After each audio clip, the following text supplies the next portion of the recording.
नमस्कार। 5 minute story में आप सभी का बहुत बहुत स्वागत है। एक चरवाहा था, उसके पास बहुत सारी गायें थी। वो अक्सर गायों को मैदान में ले जाता, सुबह उन्हें घास वास खिलाने के लिए।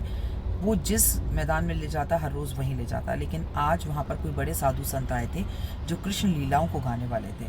वो क्या कर रहे थे, पेड़ के पत्तों को तोड़ रहे थे और पेड़ के पत्तों को तोड़ के उस पर कृष्ण लिख रहे थे।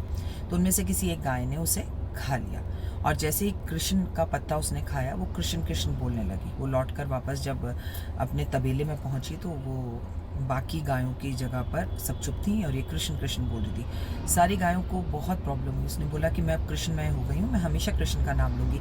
सारी गायों को ये बात बुरी लगी और उन्होंने उसे समूह से बाहर निकाल दिया। सुबह जब वो ग्वाला आया, उसने देखा सारी गायें अंदर है, वो बाहर है। उसने उसे ले जाकर अंदर करा। उसने जैसे ही अंदर किया और किसान गया, मतलब ग्वाला गया, फिर गायों ने उसे बाहर निकाल दिया। अब वो सोचने लगा कि ऐसा क्या है कि सारी गायें इसे निकाल रही हैं और ये कृष्ण कृष्ण बोले जा रही है। इस बात को तो उसने इग्नोर कर दिया और बोला शायद इसे कोई बीमारी हो गई है। उसने उसे पकड़ा और घने जंगल में जाके छोड़ कर आ गया। वहाँ से एक चोर गुजर रहा था, उसने अकेली गाय को देखा, उसने उसे पकड़ा और वो कृष्ण जाप कर रही थी, पर चोर ने ये नहीं देखा। वो दिमाग में सिर्फ ये सोचता रहा कि इसे धन कैसे कमाऊं। उसने जाकर एक किसान को बेच दिया।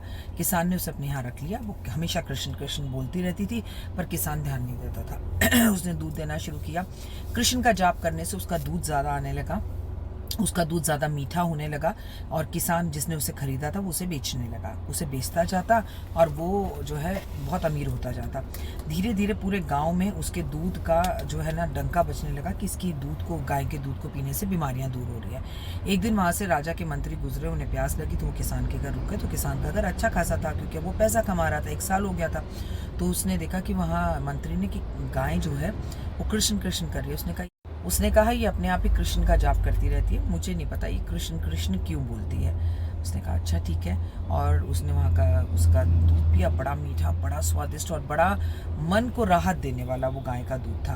वो वहाँ से चला गया। इधर राजा के पास पहुँच के मंत्री ने सारी बात बताई और उसने बोला रानी बहुत लंबे समय से बीमार है और कोई भी दवाई उन्हें नहीं लग रही है, तो क्यों ना हम उस गाय का दूध पिलाएं। अब उन्होंने बोला गाय का दूध पिलाने के लिए रोज़ कौन किसान के पास जाएगा। मंत्री उसको भेज कर उसको किसान को ये ऑफर दिया गया गाय हमें दे दो। उसने बोला मैं गाय दे दूंगा तो इससे तो मेरी जीविका चलती है, मेरा जीवन खराब हो जाएगा। तो उसने बोला हम आपको बहुत सारा धन देंगे। मंत्री गाय को ले आया, किसान को बहुत सारा धन दे दिया और वो बहुत धनी बन गया। उसने बहुत सारी गायें खरीदी और वो दूध बांटने लगा। इधर रानी के पास जब राज दरबार में गाय पहुंची और वो कृष्ण कृष्ण जाप करती रहती, रानी ने उसका दूध पिया, उसकी तबीयत सही हो गई। धीरे धीरे सारा माहौल कृष्णमय बन गया, सब कृष्ण की भक्ति करने लगे और धीरे धीरे उस राज्य से कष्ट और तकलीफें बीत गई। कहानी कैसी लगी ज़रूर बताइएगा। सिर्फ अगर एक गाय कृष्ण करके इतने लोगों का भला कर सकती है कृष्ण जाप से, तो सोचिए आपका मेरा भला तो कितना हो सकता है। बस हर वक्त मुख पर कृष्ण नाम को जपते रहिए और अपने जीवन में परिवर्तन देखिए। प्लीज़ कहानी को शेयर करिएगा। अगर अभी तक आपने मेरे चैनल को सब्सक्राइब नहीं किया है तो सब्सक्राइब कीजिए कृष्ण जी के लिए। कमेंट्स में जय माता दी।